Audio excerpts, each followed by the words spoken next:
NATO, or the North Atlantic Treaty Organization, was founded in the aftermath of the Second World War to maintain peace and freedom and prevent conflict.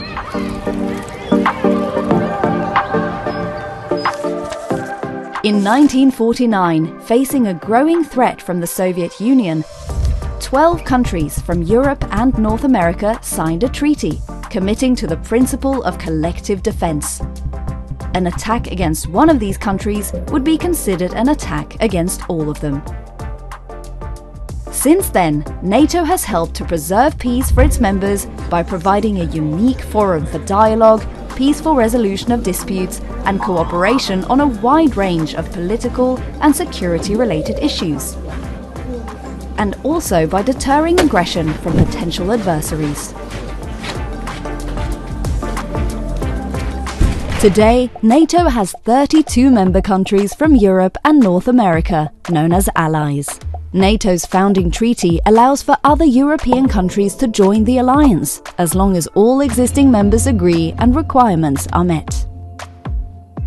Aspiring members must share NATO's core values of individual liberty, human rights, democracy, and the rule of law, and also adhere to the principles of the United Nations Charter. They have to fulfill political, economic, and military obligations, including being able to contribute to the security of the Euro-Atlantic area. They must also have a functioning democratic political system and be committed to preventing crises and conflicts. NATO's enlargement promotes stability and cooperation and contributes to building a Europe whole and free, united in peace and democracy. NATO works with a wide network of non-member countries across the globe, which are called NATO partners. The alliance also collaborates closely with other international organizations, such as the European Union and the United Nations, to contribute to peace and security. These organizations and partner countries team up with NATO on many activities, including military training exercises, crisis prevention and management, information sharing, and much more. These partnerships allow NATO and its partners to tackle common challenges like terrorism, cyber attacks, or climate change.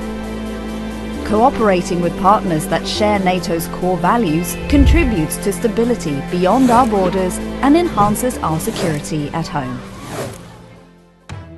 When you hear the word NATO, you probably think of planes, battleships, and armies. But the true heart of NATO is consensus.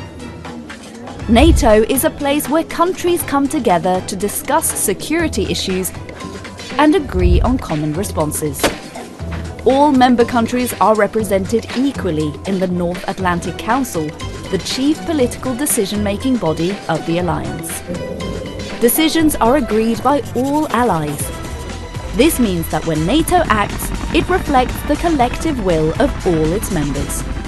NATO is also the only place that brings Europe and North America together every day to address issues related to our security and defense, demonstrating with concrete actions our strong transatlantic bond.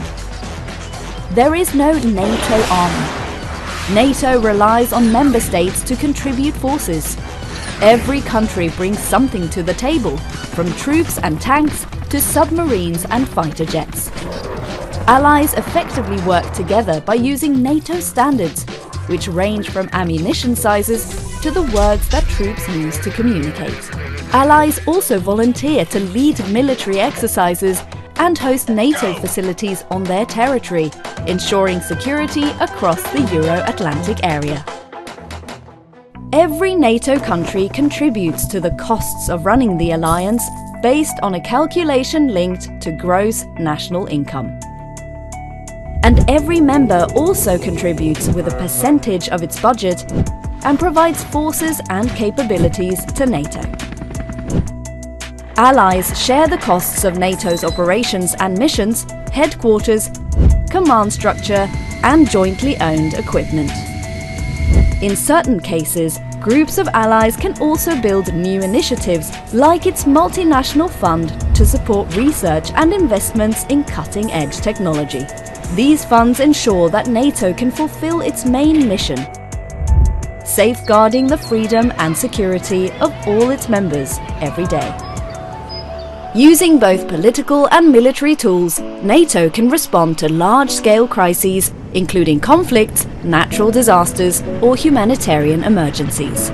For example, NATO and its partners help build security and stability in the Western Balkans and cooperate to fight terrorism.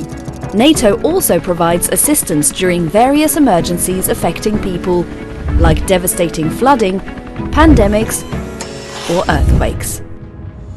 Following Russia's full-scale invasion of Ukraine in 2022, NATO enhanced the security and protection of its 1 billion citizens by reinforcing its presence in the air, at sea, and on land in the eastern part of the alliance.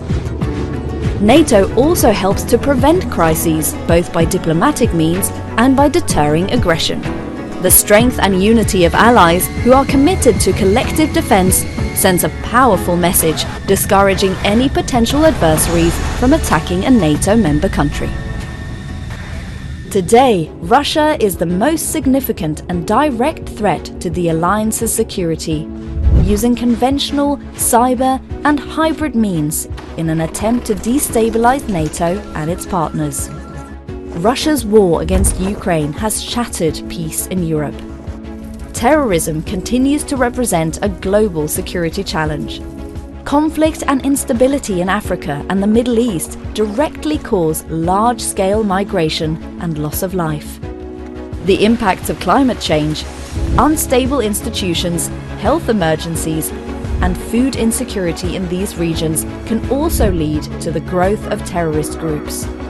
China's military build-up and coercive policies challenge NATO's interests, security, and values. Its malicious hybrid and cyber operations, including disinformation campaigns, target allies and threaten our security. NATO is also faced with security challenges from the development of new technologies like artificial intelligence, the erosion of arms control agreements, and threats to energy supplies. Since the alliance was founded, the world has fundamentally changed, but NATO's main goal remains unchanged. Year after year, the alliance will continue to adapt to keep its citizens safe, remaining ready to face tomorrow's challenges.